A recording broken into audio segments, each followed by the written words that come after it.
So first, I'll start by saying who I am. I'm Dark Demis on GitHub. I'm doing a PhD at EPFL under supervision of Martin Edursky. So previously, I've been working on Scala Blitz, which are macro operations for collections that were replacing the standard operations on Scala collections, and they were substantially faster than the default ones. And while doing this, I've understood the optimization that I was doing there aren't specific to collections, and they can be extended to apply to the whole language and all the libraries. Okay, so in order to make it possible, since March 2014, together with Martin, I've been building Dotty, where doing this on the scale of whole language and whole ecosystem will be possible. And since March 2015, I've been actually working on this optimizations part and supervising other people working on Dotty. So when I say I was working on Dotty, I actually mean this. So if you'll have a look at the Dotty code base, then at the moment, if you'd see how many people are to blame for a bug in particular line, I'm more likely to have caused the bug than Martin. Okay. I'm not committing as many commits as Martin does, but my commits are bigger than average. Okay. So when I was saying that I want to make your application faster and I want to make Scala the language faster, I need to think, where does slowdown or inefficiency come from? I made a dummy classification here, which isn't really that classification or strict, but we'll go with it for this presentation. So if we oversimplify, then the inefficiency can either come from the library, which is written inefficiently or uses too many abstractions, or user's code, which uses library in not the most efficient way.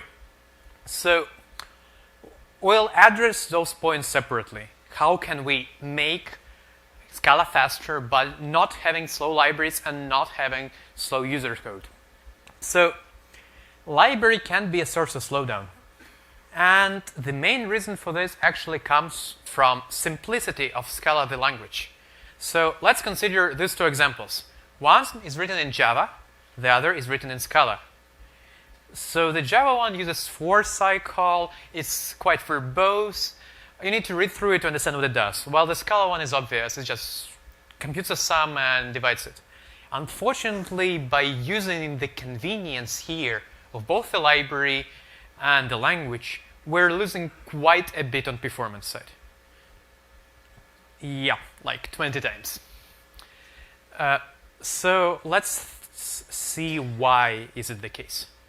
So if we take Java, what happens in the Java body is quite obvious. Well, it's written here. So we have the range check for every iteration cycle. We have an addition, and then we have index increment. Simple, straightforward, nothing hidden here. In case of Scala, actually there is a lot of stuff hidden inside.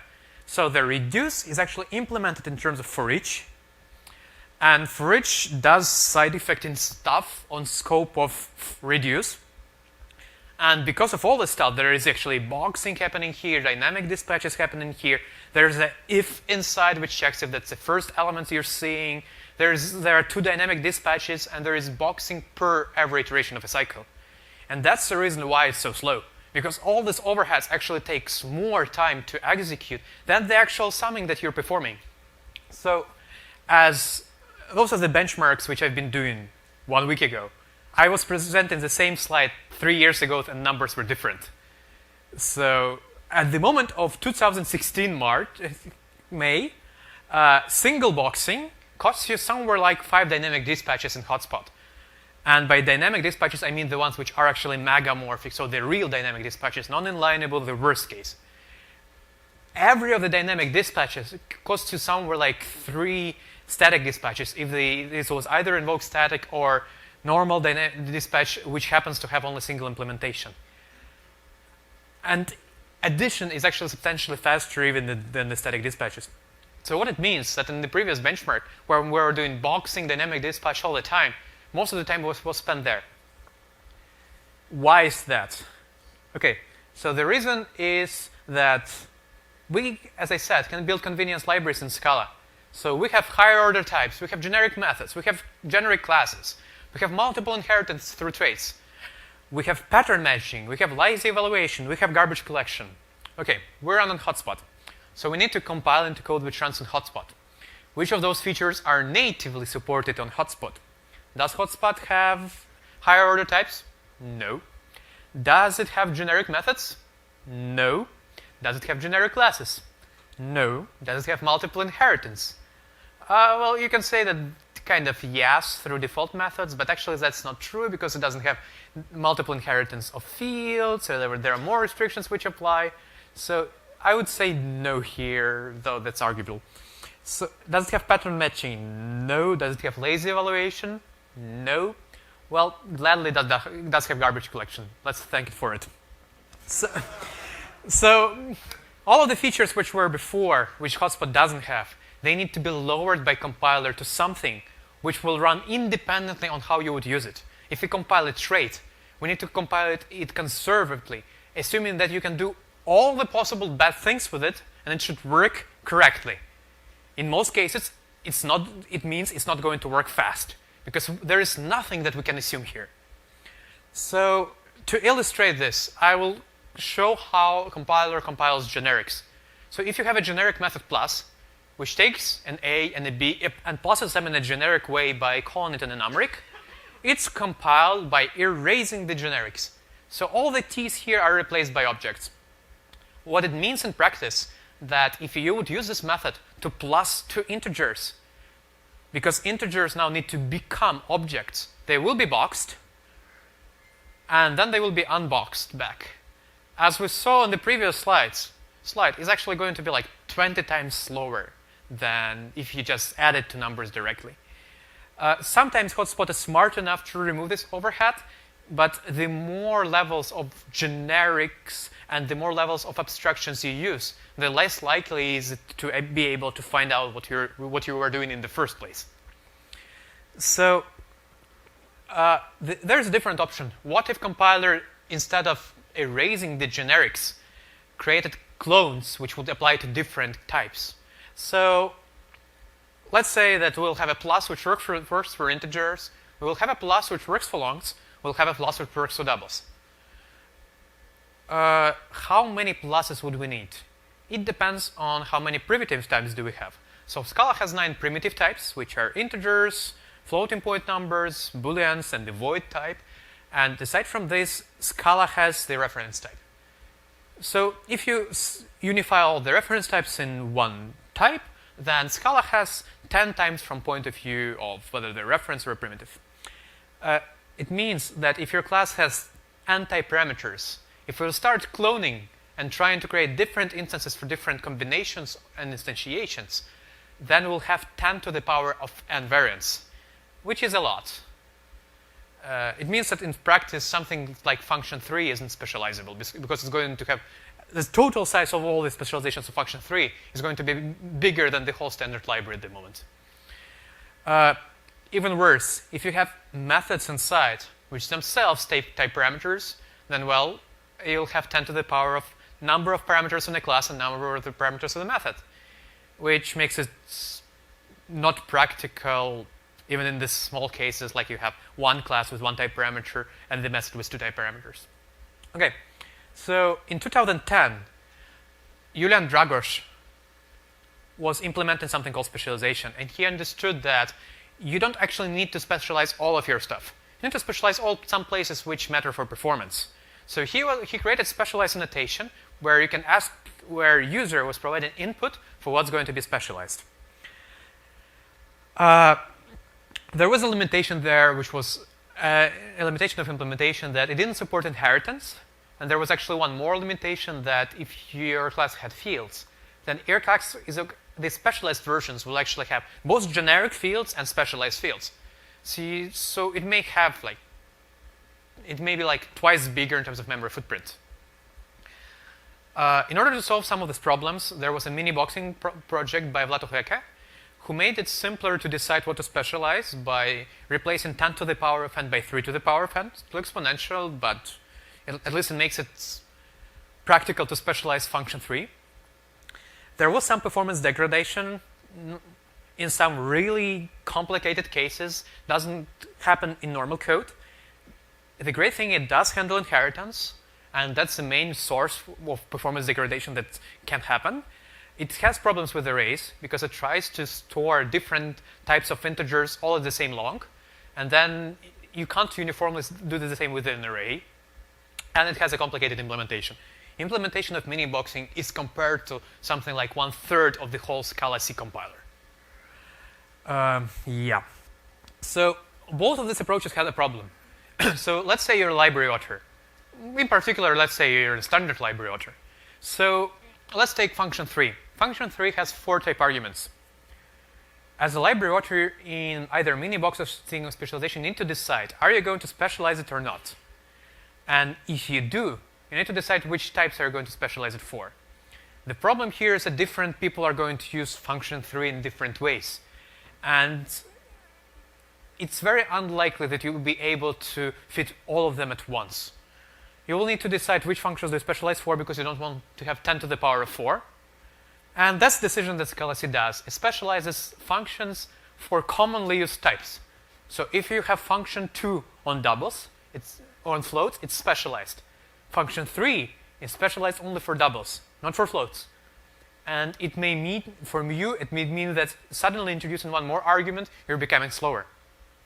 What I'm trying to put my finger on here is that specialization and mini-boxing break modularity because they make library author assume how would user use the code and not in performance critical code.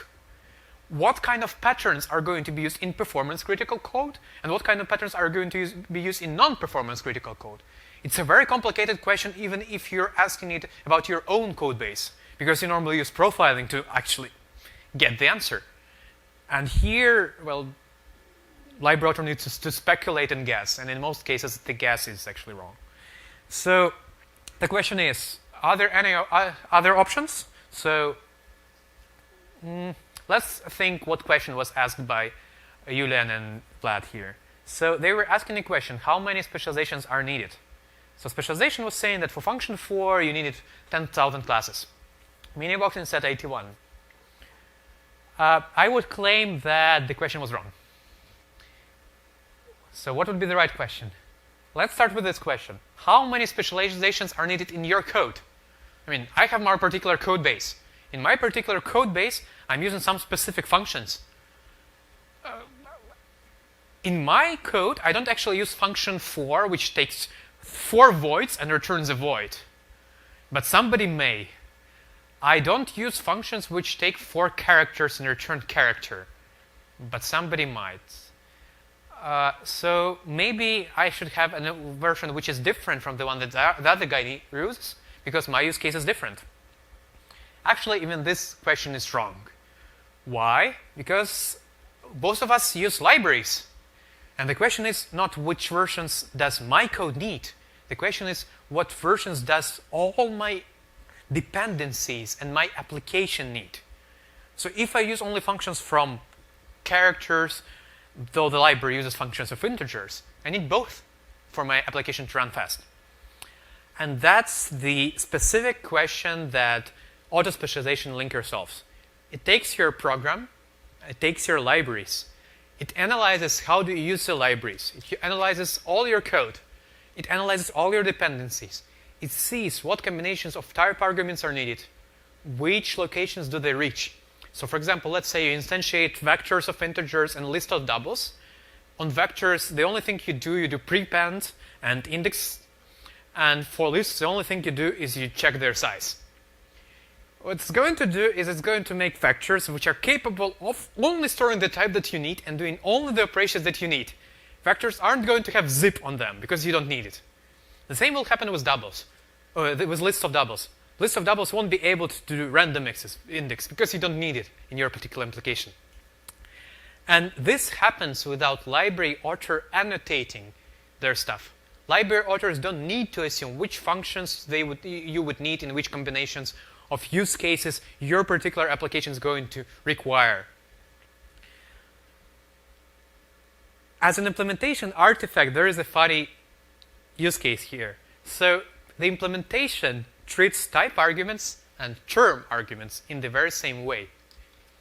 So for type arguments, type specialization removes boxing. It says that if something was a T now I know it's an integer, and it can eliminate boxing of integers by knowing more. Term specialization says, I know what this term is. I know specific type of this term. It's not just a serializable. It's not just a product. I know what kind of product and serializable is it. It removes virtual dispatch. In the same implementation, without doing any changes. That's great. And it came for free. Yeah, awesome. So aside from this, removing virtual dispatch is very helpful because Hotspot does a lot of runtime type profiling to remove virtual dispatch.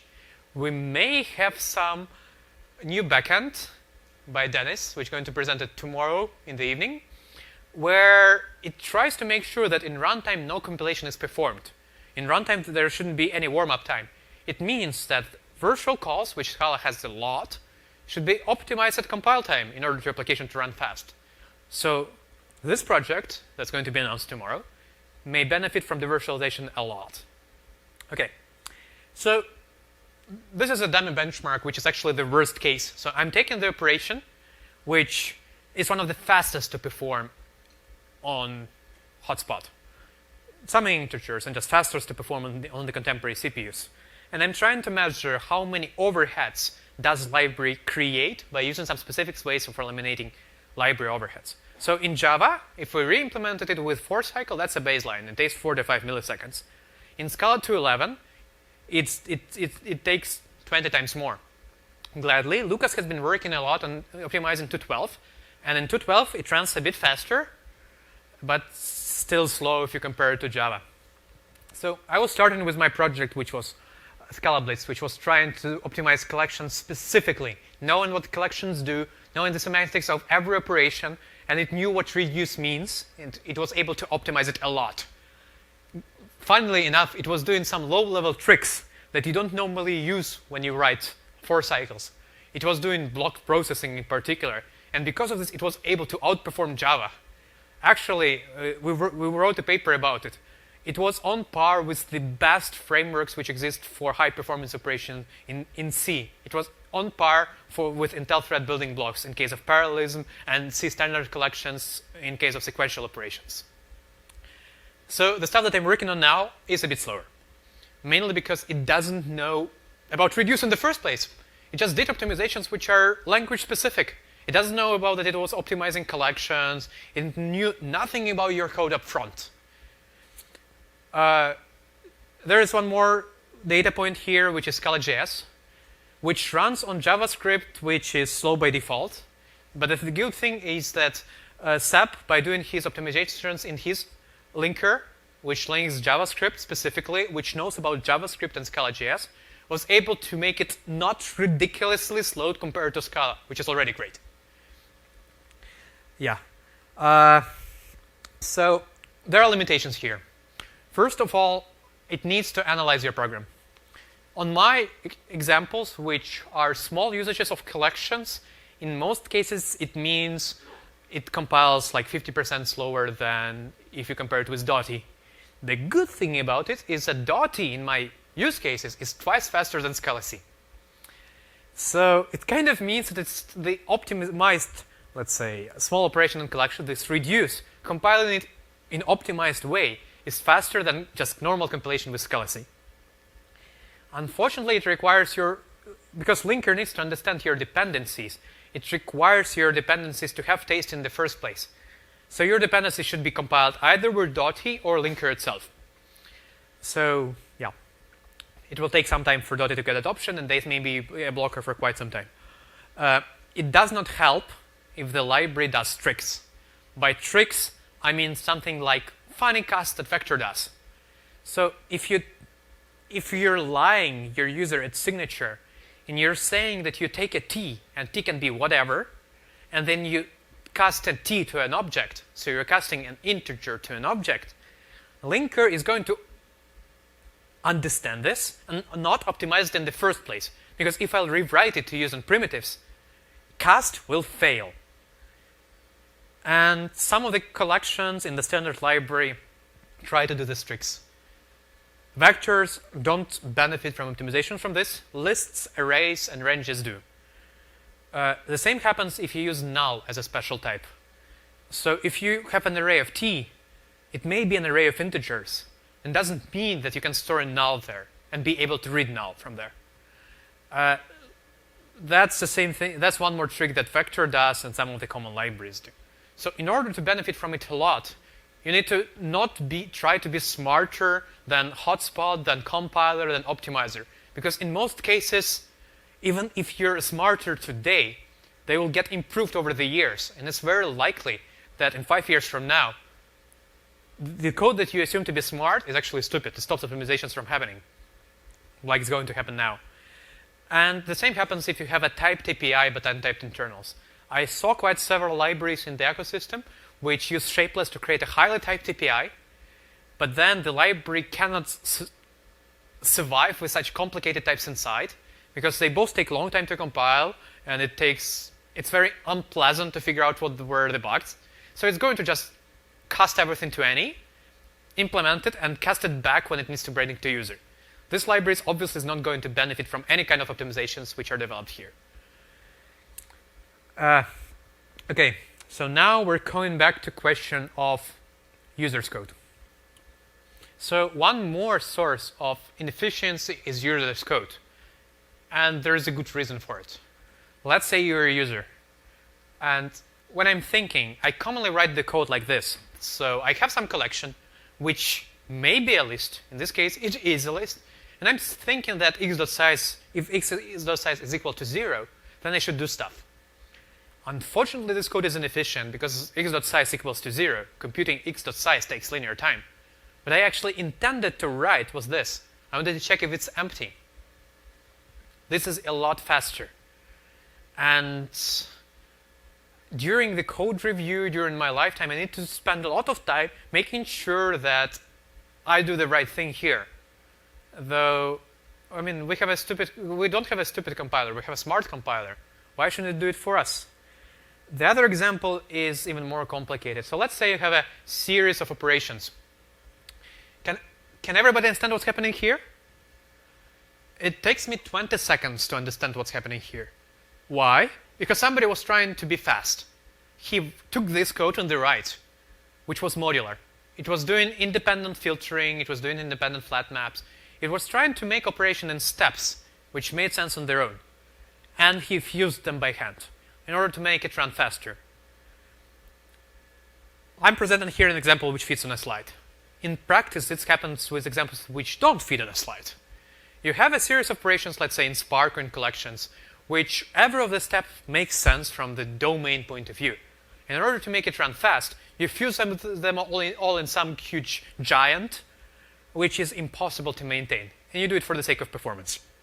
So when I'm saying that user wrote inefficient code, he may have had good reasons for doing so.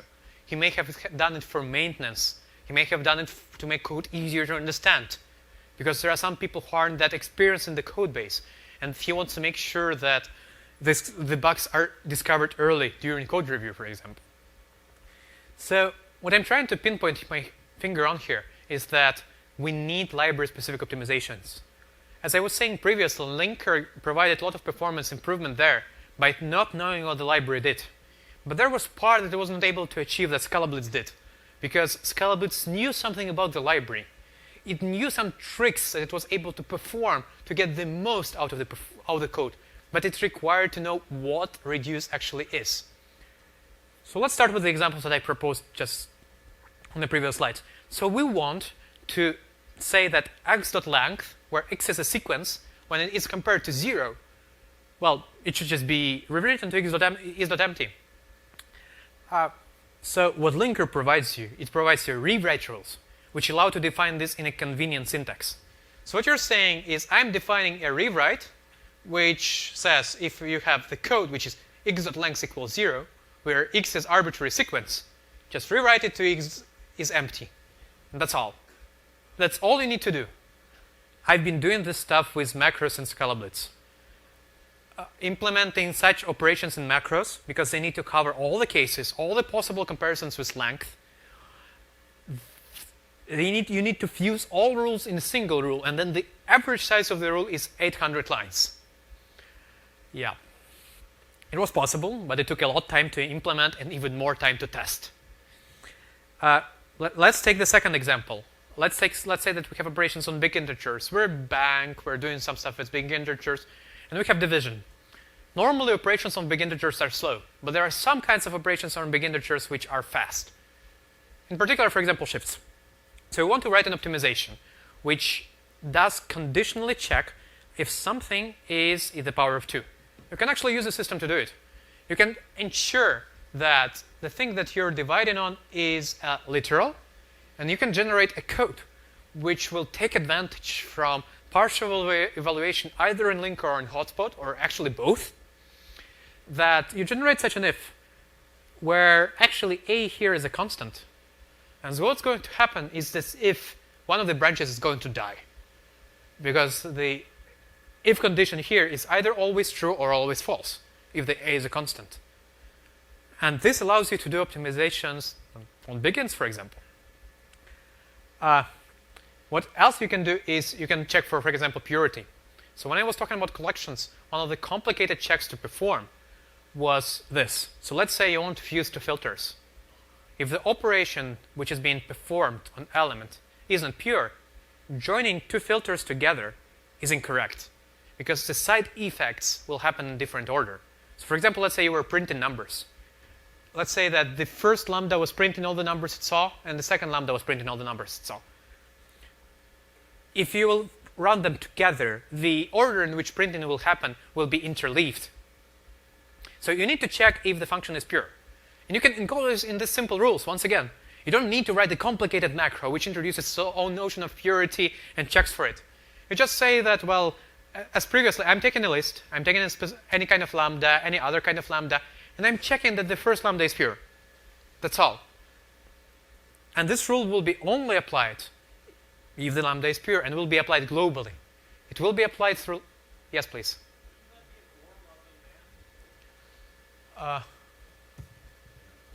No, that's an AND. So if something is greater than 1 or less than 2, it's going to get the rewritten filter, but it would not have gotten through the... So, I've got it backwards. so the first filter gets only 3. Okay, I'll get to this in the next slides. I'll show you why it's right. Okay, I have the answer for this. Okay, so here you can define that you have a very limited amount of conditions that you can use here, which is intended to have simple rules streamlined. For complicated stuff, you have Scala meta. Another thing that you can have here is warnings. One of the reasons why Scala Blitz was done was to remove parallel collections from the standard, to not have parallel collections instead standard collections. Why? Because if they do, you have this funny case that somebody can write list 1 to 3, dot par, dot reduce left, and assume that it was going to run in parallel. The problem here is that the definition of reduce left makes it impossible to run it in parallel in the first place. But because of the way our library is designed, you actually wanted to make sure that the parallel collection can act as if they were normal collections, so that you can pass them everywhere.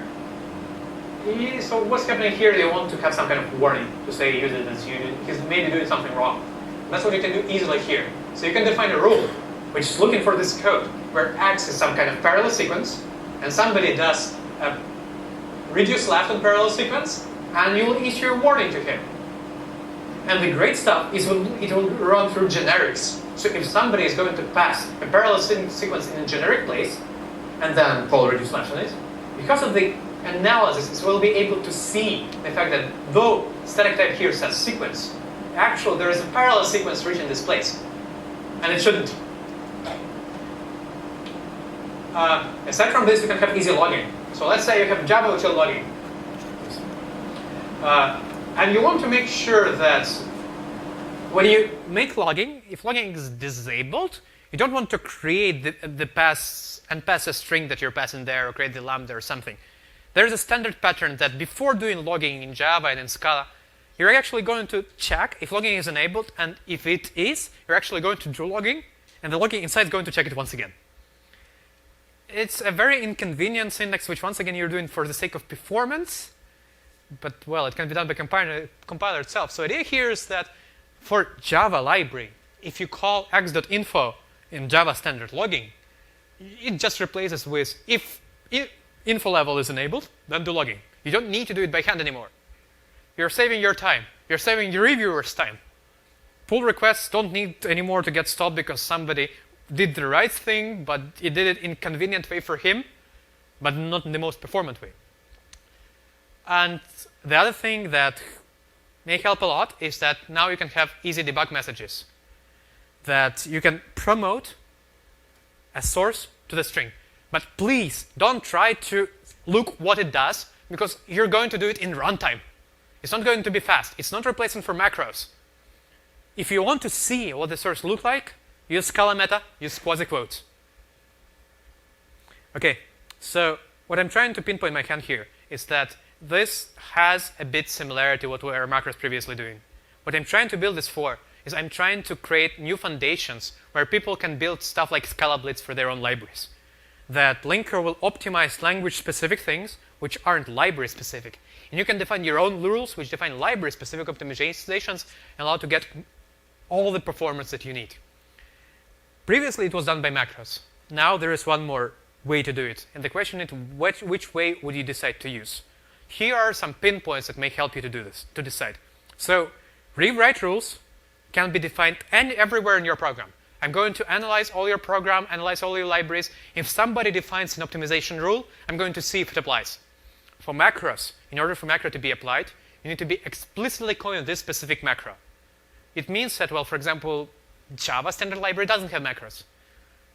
Optimizing Java library or optimizing begins with macros is possible, but you're going to have complications on the way.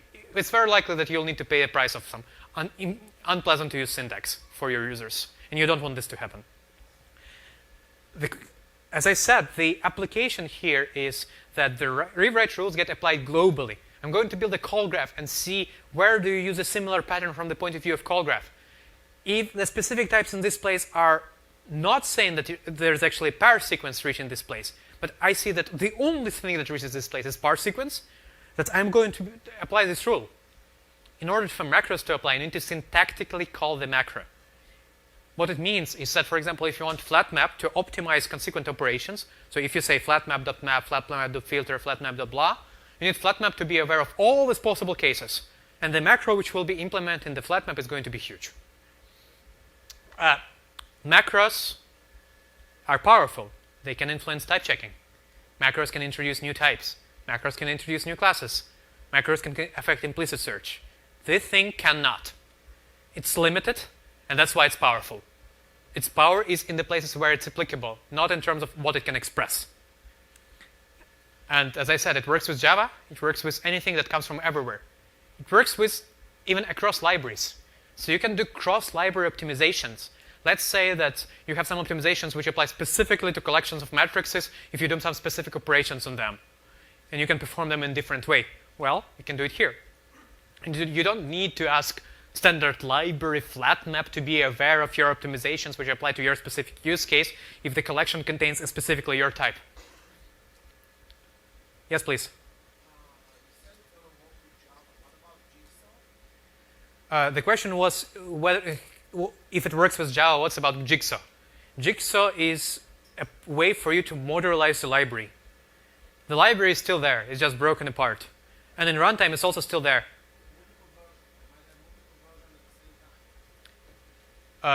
You say that you can have multiple versions at the same time. What I'm trying to say here is that you should apply only optimizations which are correct by the point of view of design of the library. You shouldn't change the behavior. If the library has not well-defined API and it changed what it did in the first place, maybe it's not the time to optimize this library yet. Library should stabilize first. Thank you for the question. Okay, and the question is what is best for. So here, you can only define simple declarative rules. If you do something complicated, you're doing it wrong. The great idea here is you want to define a lot of small rules which are going to be applied recursively and make everything fly. You don't want to create a rule which says that if I have n subsequent drops, then I optimize them. Define a single rule which works for 2 subsequent drops and optimize it to 1 drop. And then it will be applied recursively. If you can have 10 drops, it will be applied 9 times. And then if you want full-blown metaprogramming, if you want to generate code, if you want to create new syntax for the language, then that's macros. So going back to the question, do you have to choose between macros and rewrite rules?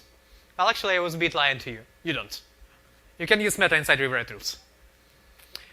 So the thing is that it matters only what from is. The from is the part which decides whether a rule will trigger. And the from is the part which decides, well, all the expressivity on when does it apply. But the question what happens with it later can be more complicated. You can do some analysis. So then you can actually call into meta. And you're just going to talk about it more tomorrow. So one thing which is going back to this question of whether the optimization is right. The way the rule's written, when they have the left side, which is from, and the right side, which is to, it can be perfectly checked with randomized testing. So you can take Scala check and feed it with random inputs, random functions, random lists, random vectors, random whatever, and make sure that the left-hand side and the right-hand side are the same. As I said, we're trying to make a limited thing, which is limited in terms of power. But then you should be confident in using it. So the idea is that as soon as you define a rule, this rule is becoming a test that can be discovered by Scala check and tested whether it's correct. You shouldn't define wrong rules, because then you're going to break your application. Because it will globally apply wrong rewritings. You don't want this to happen. Okay, so the current status of all the thing. That's a prototype. Specialization is more unstable than the rewrite rules. I would say that it's a good moment for people to play with the rewrite rules, because I want to make sure that rewrite rules capture the stuff that library authors need. So please have a look and say to me if you think there is some use case that I didn't cover. If this use case is very complicated, I will say use macros. If this use case makes sense and is common, I'd like to include it. So implementation for several weeks already has a problem. I'm generating quite complicated bytecode, specialized, a lot of default methods, hotspot randomly seg faults on some operations. And what I mean by seg fault, I mean it dies inside of C2 compiler. I don't know whose bug is this. Maybe I'm generating underspecified bytecode. Maybe that's the bug of hotspot itself. Those are the hardest bugs to track. I've been trying to track it for 2 weeks already. No progress. Yeah. Lucas has been also recently finding some funny bugs with default methods in hotspot. Maybe we're looking at the same bug here. Too complicated to say yet. Yeah. So gladly, I believe the thing actually will be practical. Why? Because it's small. It's easy to understand what it does as soon as you understand the basics. So if you compare it with the amount of code in specialization and miniboxing, specialization, which was trying to be simple and have all the basic transformation, which was generating more fields, not handling inheritance, had 2,000 lines of code. Miniboxing, which tried to be complete, had more than 5,000 lines of code. So in my case, I have analysis, which is biggish. The good part is analysis is independent. Analysis will be used by a lot of stuff. It's going to be used by rewriting rules. You may pretty much have a chance to access and ask analysis from meta. It's going to be used by specialization. So analysis is going to be tested a lot. Analysis actually can be also very valuable for IDEs, because it's going to answer the question where this function is used better than all the IDEs do. So I believe that the analysis is going to be well tested and pretty stable. And specialization is small here. Specialization, this 900 lines of code, out of this 900 lines of code, 800 lines of code are type transformation. And Dotty has a very strong self-checking system which checks that types are correct. And it means that if there is a bug, it's going to explode in testing very fast. It's not going to have bugs in runtime. And I believe that it will help me to fix bugs really fast here. Rewrite rules are very small, and they actually implement. They're really fast to apply, and they're very fast to evolve. And as I said, I would like to ask all the library authors to try them out and make sure that if you have some use case, which is simple, I covered. So, as I said, if your library or even standard library does tricks, it may be you won't benefit much from this. If you're doing some unsound casts, if you're trying to take advantage of erasure, I'm trying to eliminate erasure here, kind of. I'm trying to make it look like we don't have erasure in the first place. If you need erasure, well, I will leave erasure to you, and you'll have erasure. So, because of this, it may be a good moment to rethink how libraries are built, at least for Dotty, to make sure that they're even more type safe, because precise types will bring performance, as I said. Yeah, and vector is a really bad case here because it tries to get most out of the performance. It has a really huge implementation which duplicates a lot of code by itself. Most other collections don't do this dirty magic, and they work just fine. And it's open source now, so you can try out Linker. It's on GitHub. It's a fork on Dotty, so you can either follow this link or just have a look first of Dotty and see the one which is most frequently updated. Yeah. So I want to thank people who I'm building on top of. Julian Drakos was the first to implement specialization. A lot of problems were discovered by him. His implementation, which tried to be simple, opened a lot of kind of forms that we have been trying to close for a decade. So Vlad Uheke has done a lot here. He has been maintaining one of the most complicated plugins for Scala C. He's done a huge amount of work to make it run. Spinnyboxing now is a really stable plugin. If you want something today, consider using it. Eugene Bormacher came with the idea of Tasty. He's been trying to make Martin accept this idea for years, convincing him that it makes sense, making projects with students, trying to prove that saving the Tasty with class files isn't going to be either slow or neither is going to take a lot of space. And he succeeded in doing this. I also want to thank Andrei Lotak from University of Waterloo. He helped me to build the call graph construction algorithm, which all this stuff is based on. Originally, the assumption was that there is no luck in optimizing standard collections, and I've been trying to convince Martin into building decorator-based collection design, which will be simpler to optimize. Now there is not much need to. Our analysis is smart enough to understand all the intricacies of standard collections. It's able to understand all the details of all 42 superclasses of list. It's able to see all the 200 different kinds of named subtypes of iterator in standard library, and even more unnamed ones. It's able to optimize all of them for a particular use case. If you don't use this specific class, it won't be there in the first place. So thank you for following my slides. Thank you.